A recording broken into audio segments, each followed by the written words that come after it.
बघूया 100% बातम्या। शिवसेना पक्ष आणि धनुष्यबाण चिन्ह मिळाल्यानंतर शिंदेंच्या ताब्यातील शिवसेना ॲक्शन मूडमध्ये आली आहे। शिंदेंच्या शिवसेनेच्या राष्ट्रीय कार्यकारिणीची आज बैठक होतीये।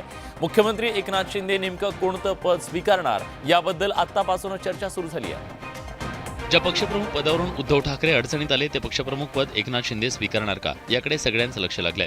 शिंदे यांची मुख्य नेते पदावर निवड होणार असल्याची माहिती सूत्रांनी दिली आहे। या संदर्भात मुख्यमंत्री एकनाथ शिंदे यांच्या अध्यक्षतेखाली शिवसेनेचे आमदार, खासदार आणि सर्व प्रमुख नेत्यांच्या उपस्थितीत राष्ट्रीय कार्यकारिणीची बैठक होतीये।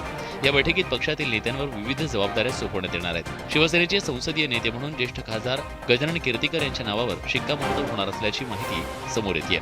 तसंच पक्षाचे प्रवक्ते, मुख्य प्रवक्ते यांच्या नावाचीही घोषणा होणार आहे। तसंच शिंदे गटावर निशाणा साधणाऱ्या संजय राऊतांच्या खासदारकी संदर्भात या बैठकीत चर्चा होणार आहे। शिवसेनेच्या नव्या वाटचालीबाबत राष्ट्रीय कार्यकारिणीच्या बैठकीत चर्चा होण्याची शक्यता आहे। त्यामुळे या बैठकीकडे सगळ्यांच्या नजरा लागल्यात।